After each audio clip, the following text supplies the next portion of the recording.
Good morning grandma kitchen. இன்னைக்கு grandma கிச்சனில் சூப்பரான ஒரு தக்காளி ஊறுகாய் கிராண்ட்மா மாஸ்டர் ஸ்டைலில் சொல்லித்தரப்போகிறேன். ஒரு தக்காளி ஏற்கனவே இருக்குது, அதனால் வாங்கிட்டு வந்ததுனால சரி இது வேஸ்ட் பண்ணுவானே அப்படின்ட்டு ஊறுகாய் போட்டுடலாம் அப்படின்னு எடுத்திருக்கேன். இந்த தக்காளி 1 கிலோ இருக்குது. இதில் ஒரு எலுமிச்சம்பழம் அளவுக்கு புளி எடுத்துக்கணும். அப்புறமா இந்த ஒரு ஸ்பூன் வெந்தயம் எடுத்து இந்த மாதிரி செவக்க வறுத்துக்கணும். ஃபஸ்ட்டு எடுத்து இதை பவுட்ரு பண்ணிக்கணும். ஓகேவா? இந்த நீட்டு மிளகா காட்டுறேன் பாருங்கள், ஒரு அவேர்னஸுக்காக. இந்த நீட்டு மிளகா பயங்கர காரம்னா 10 போடுற இடத்துல 1 போட்டாலே, உண்மையிலே சொல்கிறோம், 1 போட்டாலே அந்த காரம் நாக்குக்கு தெரிகிற அளவுக்கு அது ஸ்ட்ராங்கான காரம். அதனால் ஒரு 50 கிராம் போட வேண்டிய இடத்துல சும்மா ஒரு 10-12 மிளகா எடுத்து போட்டிருக்கேன். அதுவே ஜாஸ்தி தான் இது மிளகாக்கு. இருந்தாலும் ஊறுகாய் நல்லெண்ணெய் விட்டு நம்ம சரி பண்ண மாதிரி சரியாயிடும். இது கலருக்கு காஷ்மீரா மிளகாய்.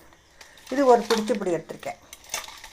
1 கிலோ தக்காளி, ஒரு எலுமிச்சம்பழம் அளவுக்கு புளி, மிளகா வத்தல், கார மிளகா வத்தல். பொடி போடுறவங்க பொடி போட்டுக்கோங்க. இந்த மாதிரி போட்டால் ரொம்ப நல்லாயிருக்கும், இன்னும் நல்லாயிருக்கும் வத்தலுக்கு. இப்போ காஷ்மீரா மிளகாய் பொடி ரொம்ப கலர்ஃபுல்லாக இருக்கும், சூப்பராக. அந்த கடையிலலாம் விற்கிறது பார்த்தீங்களா, அதை நம்ம மயங்கரம் இல்லை, அதுக்கு தான். இது வெந்தயத்தை நல்லா ரோஸ்ட் பண்ணி எடுத்து இதை எடுத்துகிட்டு தனியாக பவுட்ரு பண்ணிக்கிறோம்.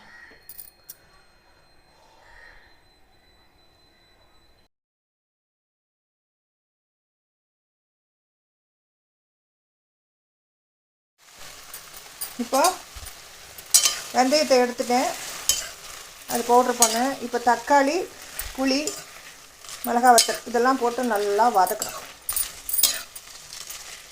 இதுலேயே கல்லுப்பு போட்டும் வதக்கிக்கலாம். அதை ஆற வச்சு நம்ம அரைச்சிட்டு அதுக்கப்புறம் தான் பண்ண போகிறோம். இது நல்லா வதக்கணும். மிளகா, தக்காளி, புளி, உப்பு எல்லாம் சேர்ந்து வதங்கட்டும். கொஞ்சோண்டு நல்லெண்ணெய் ஊற்றிட்டு, வேறு எதுவும் தாளிப்புக்கு வேண்டாம் இப்போதைக்கு. இப்போ இதில் கல்லுப்பு போட்டுடலாம்.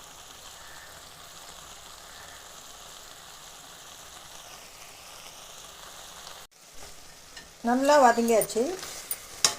மிளகா, உப்பு, புளியெல்லாம் போட்டு வதக்கியாச்சு. இது ஆஃப் பண்ணிவிடுவோம். ஆஃப் பண்ணிவிட்டு இதை நல்லா ஆறணும். இப்போ நல்லா ஆறியாச்சு. இப்போ எல்லாத்தையும் எடுத்து மிக்சியில் போட்டுக்கணும். ஃபுல்லாக மிக்சியில் எடுத்து போட்டு விழுமூணாக அரைக்கணும். இந்த மிளகாலேருந்து எல்லாமே நல்லா விழுமூணாக அரைச்சிட்டு இந்த இழுப்பிச்சிட்டே இப்போ க்ளீன் பண்ணிவிட்டு இதிலையே நம்ம பண்ணிக்கலாம். கனமான பாத்திரத்தில் தான் நம்ம பண்ணணும். நல்லா மிக்சியில் போட்டு நல்லா அரைச்சிடுவோம்.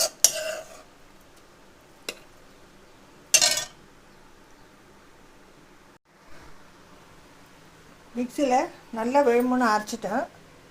இது பாருங்கள், நல்லா அரைச்சாச்சு. இப்போ இதில் ஒரு 100 கிராம் நல்லெண்ணெய் விட்டுருக்கேன். இது சொன்ன இல்லை, மிளகா வறுத்தல் குட்டி செம்ம காரம், தூக்கி அடிக்கிறதுக்கு காரம். இது அடிக்கிறதுக்கு ஒரே ஒரு விஷயம், நல்லெண்ணெய் வேணும். அடுத்தது வெந்தய பொடி. இப்போ நல்லெண்ணெய் நல்லா காஞ்சிடுச்சு. இப்போ இதுக்கு தேவையானது என்ன, வெறும் கடுகு உண்டி தான் நம்ம போடுற பழக்கம் முருங்காய்க்கு. நல்லா ஒரு டீஸ்பூன் போட்டுருங்க. அதாவது இதில் அரை, இதில் 2 போட்டுருங்க. 1 டீஸ்பூன் கடுகு போட்டுருங்க. இந்த வெந்தய பொடி இருக்குது பார்த்தீங்களா, அதையும் போட்டுட்ருங்க. அதுவும் 1 டீஸ்பூன் போட்டு பொடிச்சு வச்சுருக்கேன். வெந்தயம் அது 1.5 டீஸ்பூன் போட்டிருக்கேன். ஏன்னா இந்த காரத்துக்கு வெந்தயம் போட்டால் தான் அடிக்கும். பெருங்காய பொடி எல்லாம் சேர்ந்து நல்லா பொரியட்டும். கடைசியில் அவசியம் நீங்கள் வெல்லம் போட்டுக்கோங்க. நான் வெல்லம் போடுறது காட்டணும் இல்லையே தெரியாது. ஆனால் வெல்லம் போட்டால் தான் அந்த புளிப்பு, உப்பு, இந்த காரம் இதுக்கெல்லாம் அந்த தக்காளி ஊறுகாய் செம்ம டேஸ்ட்டாக இருக்கும். வெல்லம் போடலன்னா வெறும் காடியாக இருக்கும், காரமாக இருக்கும். வெல்லம் அவசியம் போடுங்க. நம்ம கடையில் வாங்கினா ஊறுகாய் நல்லா இருக்குங்கிற கல்யாணத்துலலாம் போடுறாங்கன்னா அந்த வெல்லம் அவசியம் இந்த வத்த குழம்புக்கு, ஊறுகாய்க்கெலாம், இந்த தக்காளி ஊறுகாய்க்கெலாம் போடணும். கடுகு வெடிக்கிட்டோம். பொரிஞ்சாதான் உடம்புக்கு நல்லது. பொரியாமல் அப்படியே பச்சை கடுக்காக போட்டால் உடம்புக்கு கெடுதல். ஒரு வாட்டி நான் சொல்கிறேன். அங்கே பாருங்கள் இருக்குது. பெருங்காயம் போட்டதுனால அது வெடிக்கலை, கொஞ்சம் நேரம் ஆகும் வெடிக்க.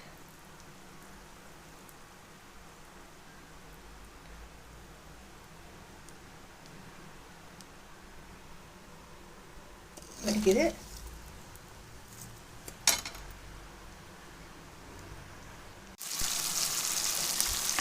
வழிச்சு போட்டுட்டேன். நான் ஒரு கையில் வீடியோ எடுக்கிறதுனால கட் பண்ணிவிட்டு போட்டுட்டேன். இந்த பாருங்க, அந்த நல்லெண்ணெய் அந்த அரைச்ச விழுத போட்டோன்னே எவ்வளோ அழகாக அது. கண்டிப்பாக ஒரு 100 கிராம் நல்லெண்ணெய் கொஞ்சம் மேலே கூட வேணும்.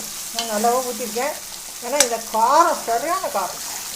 இந்த அடிக்கணும்னா நல்லெண்ணெய், இந்த வெந்தயம் இதெல்லாம் போட்டு சூப்பராக நல்லா மூடி வச்சிடலாம். இப்போ வெள்ளத்தையும் போட்டுருவேன் நான்.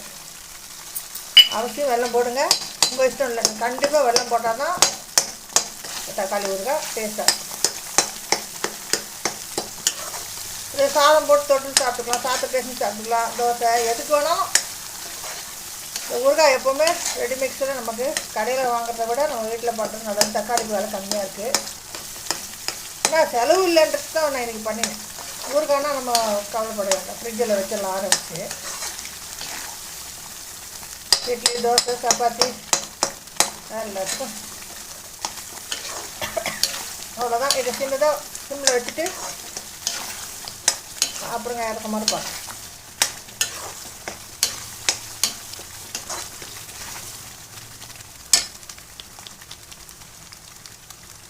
அந்த எண்ணெய் சுண்டிடும், அப்படியே எடுக்க மாதிரி சுண்டிடும்.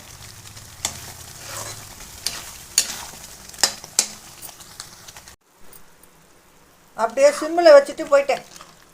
அப்படியே சுண்டிட்டு அல்வா மாதிரி வந்துடுது தக்காளி ஊறுகாய். எப்படி இருக்க பாருங்க. இதை நல்லா கூலாக ஆற வச்சுட்டு அப்புறமா பாட்டில்லையோ டிஃபன் பாக்ஸ்லேயோ போட்டு நம்ம யூஸ் பண்ணிக்க வேண்டியதுதான். தக்காளி ஊறுகாய் மறுபடியும் சொல்லி கொடுத்துட்டேன்.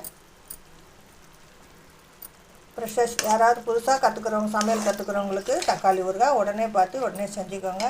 இது எல்லா டிஷ்ஷுக்கும் ஒரே ஒரு சாப்பாட்டுக்கும் போட்டுக்கலாம், டிஃபனுக்கும் போட்டுக்கலாம்.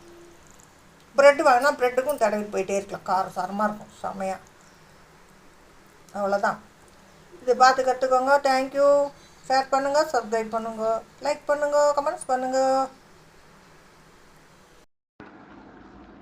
தேங்க்யூ பாட்டி.